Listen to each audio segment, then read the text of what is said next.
नमस्कार दोस्तों, कैसे हो आप। और आशा करते हैं कि आप सभी बहुत बहुत अच्छे होंगे। तो आज है 5 सितंबर, तो शिक्षक दिवस की सभी के लिए बहुत बहुत शुभकामनाएं। और आज का हमारा ब्लॉग शुरू होता है स्कूल से ही, और आज से ही हमारा हरतालिका का व्रत शुरू हो जाएगा दोस्तों। तो बने रहिए मेरे वीडियो में और देखिए आज की हमारी क्या दिनचर्या रहती है और हम लोगों का व्रत कैसे स्टार्ट होता है, तो देखते रहिए। और तो सबसे पहले आप सभी को मेरा प्यार भरा नमस्कार। और मेरा जो आज का ब्लॉग है वो स्कूल से लेकर घर, घर से फिर दूसरे दिन 6 सितंबर यानी हरतालिका तीज के दिन तक है। तो पूरा वीडियो वॉच करिएगा प्लीज़, और वीडियो पसंद आए तो लाइक करें, शेयर करें और सब्सक्राइब ज़रूर करें। इस रात के 12 बज रहे हैं और मैंने नहा लिया है, पूजा भी कर ली है। अब मेरा हरतालिका का व्रत शुरू होता है। तो ये देखिए ककड़ी या केला खा कर ही व्रत रखा जाता है।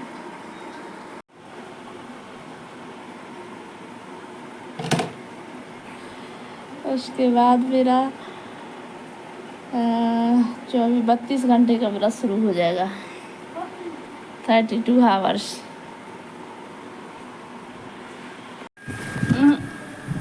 नहीं,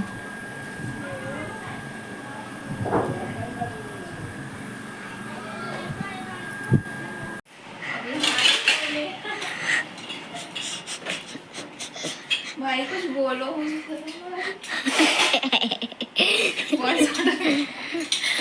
हमारे घर हेलो गाइस, चाय पीजिए आप लोग। तो हमारे मेहमान आना शुरू हो गए हैं। कल एक खास दिन के लिए स्पेशल डे है, एक स्पेशल डे है और नाली भी आ गई हमारे यहाँ की। और हमारे यहाँ बन रहा है अब खीर, और खाना शाम के 6 बज गए, खाना की तैयारी होने लगी है। और मान्या ने ऑर्डर दे दिया है कि खीर बननी है आज। खीर बननी है तो बननी है। तो हमारे यहाँ चंद्रमान भाई साहब आ गए हैं, तो खाना तो बन ही रहा था। और ये देखिए आज हम लोगों ने बनाई है आलू की सब्जी और बूंदी वाला मठा। और देखिए मान्या की पसंद की खीर, और इसका बना रही है पूड़ी। और अभी तो हम तैयार भी नहीं हुए हैं, काफ़ी समय लगेगा। हाँ,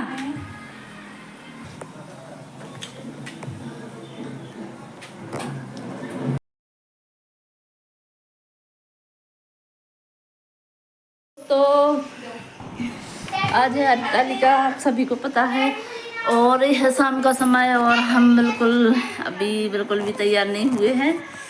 और हमारा जो पूजा का सामग्री है वो मैंने थाली तैयार कर ली है, तो आपको मैं दिखाऊं क्या क्या है थाली में। तो ये है अठवाई, अठवाई कहते हैं, ये आटे की बनाई जाती हैं, बिना नमक की बनाई जाती हैं दोस्तों। और ये है पंजरी, ये सूजी और आटे शक्कर का मिश्रण होता है इसमें, और हल्की हल्की भून कर भी डालकर ये पंजरी बनाई जाती है हमारे यहाँ। विशेषकर यही प्रसाद चढ़ाते हैं माता को।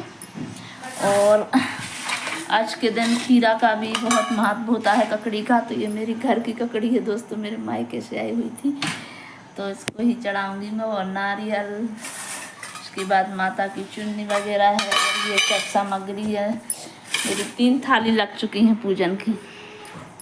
और अब भी मैं तैयार होंगी, अभी टाइम लगेगा। तो दोस्तों मैं रेडी होकर आपसे मिलती हूँ।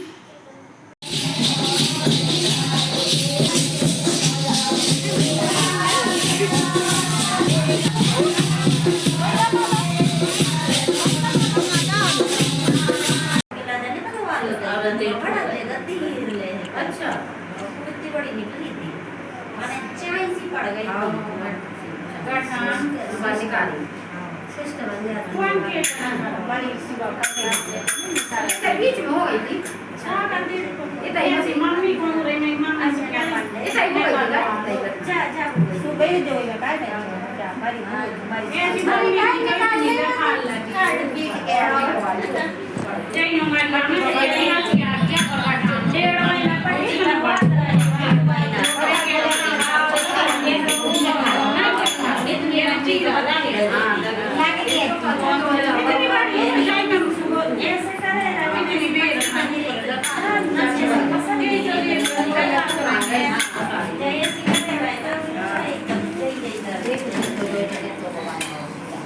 देर क्यों करेगा यार। ट्राइपॉड ले आती है अब ऐसे आ रहा है। ट्राइपॉड लिया कर चेक कर देंगे।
दोस्तों तो हरतालिका हमारा सबका व्रत था और यहाँ पर आप देख रहे हैं तो हम लोग 12 बजे ठीक 12 के बाद ही दूसरा होम लगाते हैं, मतलब दूसरी बार पूजा करते हैं। तो यहाँ पर हम लोग दूसरा होम लगा रहे हैं और उसके बाद पोथी पढ़ेंगे। और अगर किसी को मान लो इमरजेंसी है, कोई सहन नहीं कर पाता है, तो 2 होम के बाद चाय भी पी सकते हैं और पानी भी पी लेते हैं। तो बहुत ही ज़्यादा गर्मी थी, बारिश हो नहीं रही थी, तो यहाँ पर सब लोगों ने दोस्तों पानी पिया और चाय पी। और हमारे यहाँ ऐसा होता है कि किसी एक के घर से चाय बना कर लाते हैं मंदिर में, तो सभी लोग पी लेते हैं, अपने अपने घर नहीं जाते हैं। तो यहाँ से पूजा करने के बाद हम लोग चाय और पानी पिएंगे और फिर पोथी वगैरह पढ़ेंगे। पोथी पढ़ने के बाद जो भजनों का कार्यक्रम था रात भर चलता रहा दोस्तों। तो वो तो क्या है कि हमारे यहाँ भजन बुंदेली भजन बहुत ज़्यादा गाती हैं महिलाएं। तो ऐसा रहता है कि जहाँ 2-3 जगह फुलेरा आसपास बंधे हुए थे, तो महिलाएं यहाँ आ रही थी, कुछ वहाँ जा रही थी, ऐसा लगा रहता है। तो मैंने आपको अगले मेरी वीडियो में बने रहिए और मेरा वीडियो ज़रा भी पसंद आए तो लाइक करें, शेयर करें और कमेंट्स ज़रूर करें दोस्तों। तो यह वीडियो काफ़ी लंबा हो जाएगा, तो मैं इसके बाद दूसरा अगला वीडियो डालूँगी हरतालिका तीज स्पेशल का, तो वो भी आप ज़रूर वॉच करिएगा दोस्तों। तो एक एक करके सभी महिलाएं आती जा रही थीं और सभी ने लगभग होम लगाने में, पूजा करने भी काफ़ी समय लग जाता है, क्योंकि जो मंदिर में करीब 40-45 महिलाएं होगी यहाँ पूजा करने के लिए, तो काफ़ी समय लग जाता है, करीब 1 घंटा लग जाता है। बारी बारी से सब लोग आते हैं, पूजा करते हैं आराम से।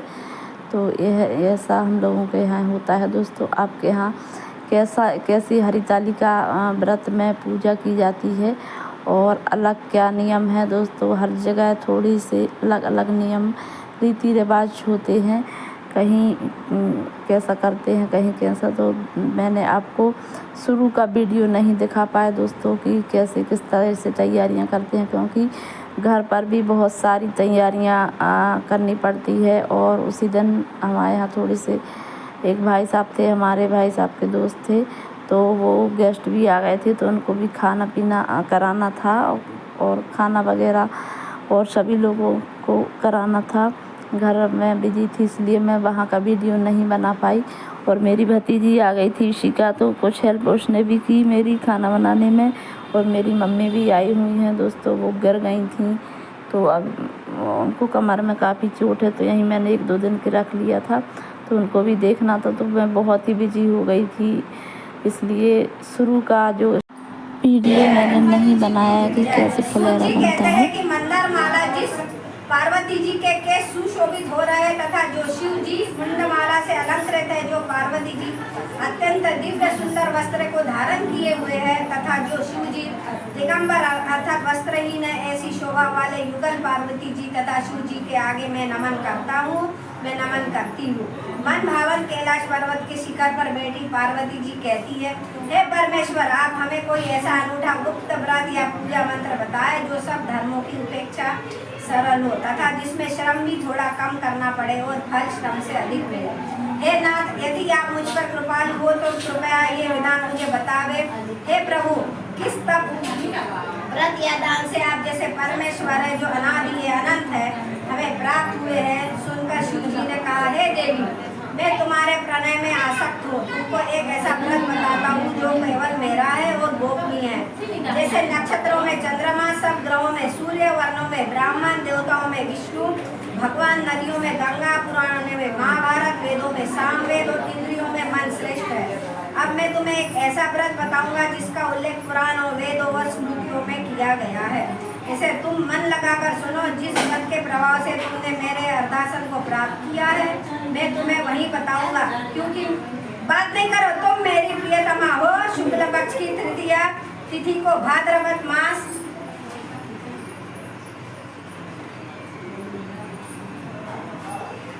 के हस्त नक्षत्र से युक्त उसे अनुष्ठान से नारियों को पाप कर्मों से मुक्ति मिल जाती है।